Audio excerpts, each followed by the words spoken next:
偷拍妈妈妹妹，5秒内就能生成裸照。韩国女星怒了。8月30日，多个关于韩国 AI 深度伪造淫秽影像的话题词引发网友热议。多名韩国女性接到陌生人发来的骚扰信息，她们并不知道自己的姓名、电话、就读学校、家庭住址等个人信息已被传遍多个聊天室。和个人信息一起被传阅的还有他们的照片。不法分子把他们的照片制作成涉黄图片，供聊天室里的人们观看。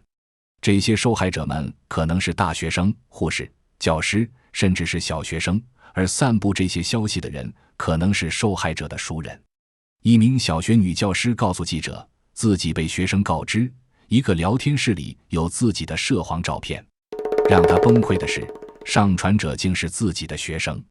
据韩国多家媒体报道，最近韩国在线 N 号房丑闻深度伪造及利用 AI 换脸制造色情图频，并通过社交媒体平台传播的性犯罪行为被大量曝光。经过韩国警方和记者调查，深度伪造犯罪和 N 号房事件一样，将特定职业女性对象化，女兵、女教师、女护士成为非法合成色情图频的目标，出现了女教师房、护士房、女兵等群组。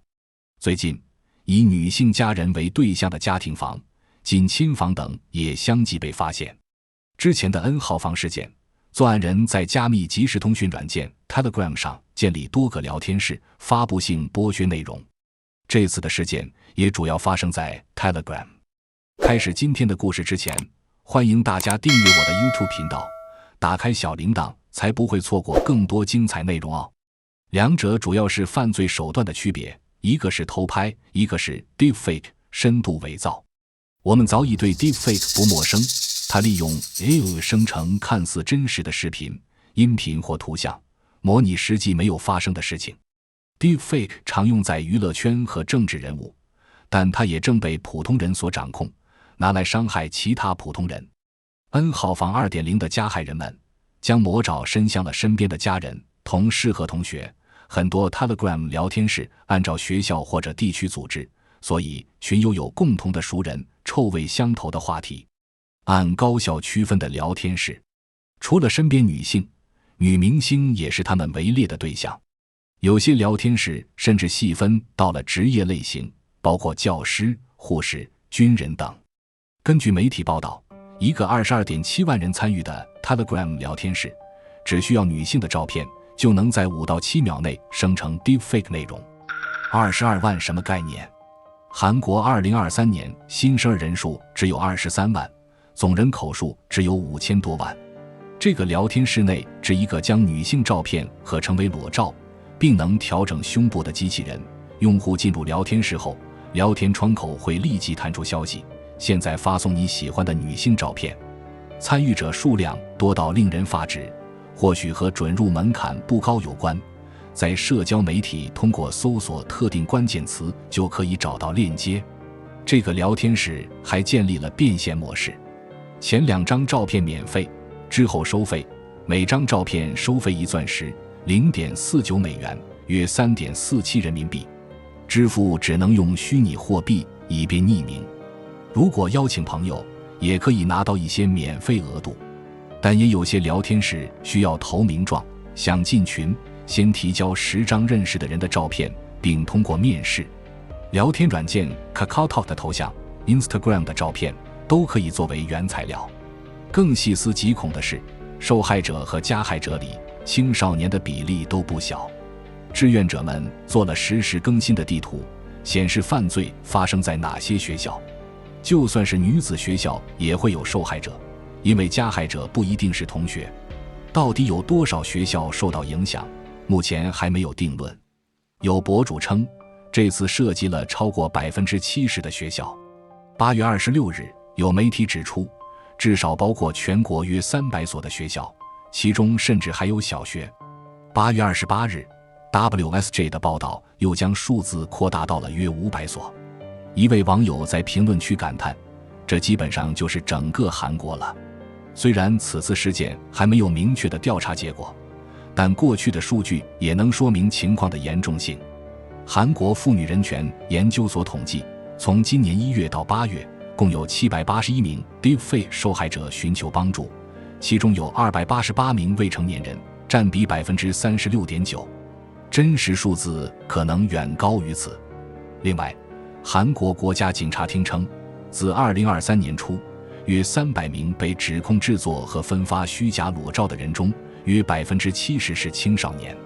不少韩国女性到微博发出求助，她们不会中文，只能机翻内容，传递无助和恐惧。N 号房 2.0 一度冲上微博热搜。有些网友奇怪，为什么韩国女性跑到中文互联网求助？其实不只是中文，韩国女性也有用其他语言发声。除了韩国内部，新加坡、土耳其等国的媒体也报道了这起事件。他们认为，被外国人关注和批评的话，媒体会更积极的报道，相关部门会更认真的调查，而不是装聋作哑和息事宁人。一些犯罪证据乃至始作俑者的身份是韩国女性自己调查的，类似当年的 N 号房。好在韩国总统和在野党领袖已经表态了。韩国总统尹锡悦提出， Deepfake 是一种明确的数字性犯罪，我们将彻底根除它们。 Deepfake 可能被看作是恶作剧，但它显然是在匿名掩护下利用技术的犯罪行为，任何人都可能成为受害者。 Telegram 的服务器在海外，其首席执行官又被拘留在巴黎，所以调查起来有困难。韩国通信标准委员会表示已经致函，要求法国政府配合调查 Telegram。 被舆论关注之后，相关行为有所收敛，媒体继续跟踪报道，发现有些贼心不死的用户会通过更严格的身份验证，在更私密的聊天室继续 Deepfake 虚假的内容，真实的伤害。 Deepfake 不是新鲜事，但它的伤害其实很少被正视。韩国一些女性将自己的社交账号设为私密，或者删除发布在网上的照片，尝试做些补救。她们既痛苦又怀疑，一方面她们不知道自己的照片被分享到了传播了多远，另一方面她们不理解为什么都在要求受害者小心上传照片，而不是教育加害者。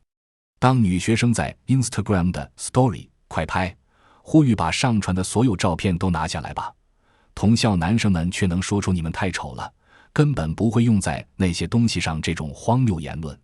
网上还不乏这样的声音，不知道这种犯罪为什么会造成很大的伤害。如果是几个人自己制作的，伤害应该很小吧。但受害者们所经历的不仅是看到自己的脸被 Deepfake， 加害者们还会侮辱他们，散布他们的地址、电话、学生证等个人信息，造谣他们的私生活，接近并骚扰他们。更可怕的是，遇上复仇色情，加害者以传播 Deepfake 材料为威胁，勒索和伤害女性，造成更严重的二次伤害。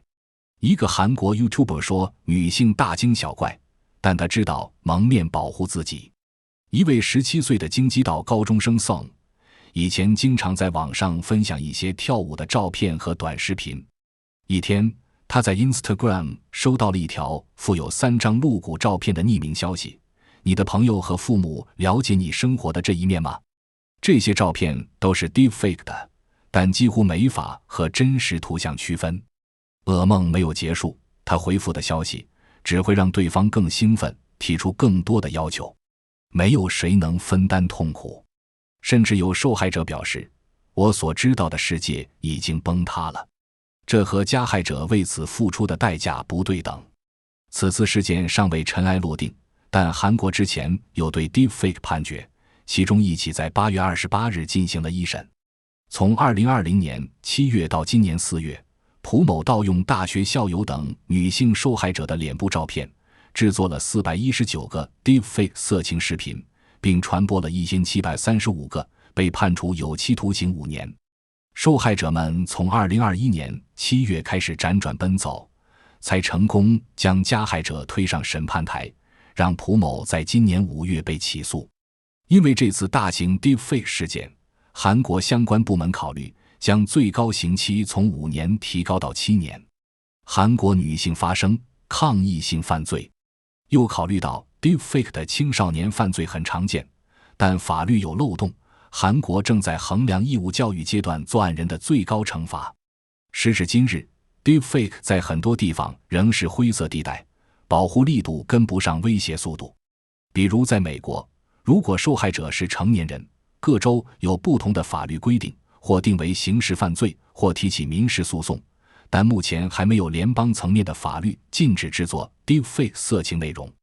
之所以立法困难，一个原因在于有些观点认为 Deepfake 图片里的主体就算长得像你，实际并不是你，所以你的隐私并没有真正受到侵犯。然而谁都清楚，图片虽然虚假，伤害是真实存在的。法律推进缓慢，与此同时，那些未曾露面的加害者暂时偃旗息鼓，等待卷土重来。作恶如此简单， Deepfake 和所有人有关。韩国并非个例， Deepfake 的发生不限国界。2023年9月，西班牙的小镇阿尔门德拉来货，一群男生将女同学发在社交媒体的照片上传到了一款一键脱衣 AI 工具。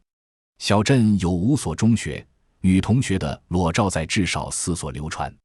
这款工具可以通过手机 App 或者 Telegram 使用，受害者至少有30名，主要是12岁到14岁的女学生。始作俑者大多和他们认识，也是未成年人，至少有10名，部分甚至未满14岁，不能面临刑事指控。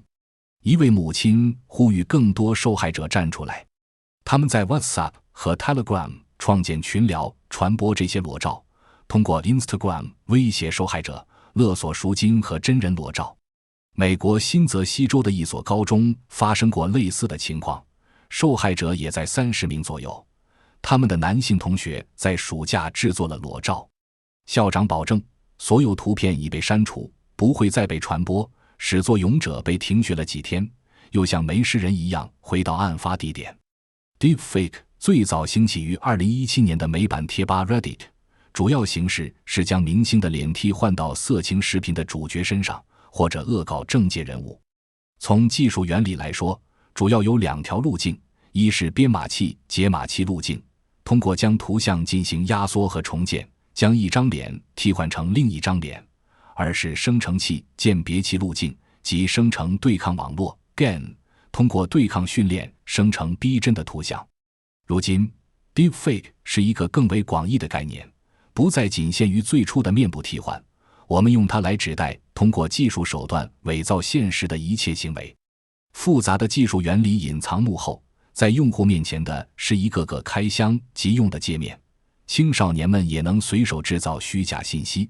Deepfake 从一门技术堕落为几乎没有门槛的工具。一键脱衣的 Admin 只需要一张照片、一个电子邮件地址和几美元，就可以批量脱掉名人、同学、陌生人的衣服。被用来脱衣的图片往往从社交媒体获取，未经发布者同意，然后也在他们不知情的情况下传播。基于接受过海量图片训练的开源扩散模型，用户可以通过输入提示词的方式生成名人的虚假露骨照片。